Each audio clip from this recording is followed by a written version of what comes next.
తెలంగాణ రాష్ట్రాన్ని ప్రస్తుతం చలి కమ్మేసింది. గత కొద్ది రోజులుగా క్రమంగా తగ్గుతూ వస్తున్న ఉష్ణోగ్రతలు ఈ రోజు ఉదయం నాటికి కనిష్ట స్థాయికి పడిపోయాయి.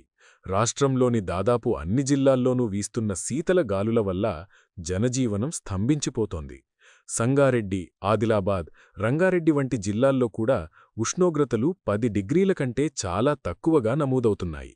రానున్న 2 రోజుల్లో ఈ చలి తీవ్రత మరింత పెరిగే అవకాశముందని వాతావరణ శాఖ హెచ్చరిస్తోంది.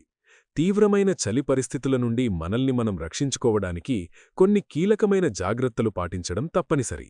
చలి తీవ్రత ఎక్కువగా ఉండే రాత్రివేళల్లో తెల్లవారుజామున బయటకు రాకపోవడమే మంచిది.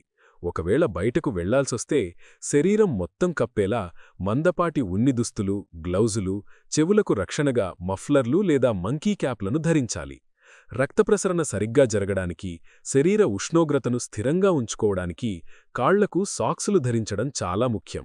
ముఖ్యంగా చిన్నపిల్లలు, వృద్ధుల విషయంలో మరింత అప్రమత్తంగా ఉండాలని నిపుణులు హెచ్చరిస్తున్నారు. మరిన్ని వెదర్ అప్డేట్స్ కోసం మన ఛానల్ని సబ్స్క్రైబ్ చేయండి.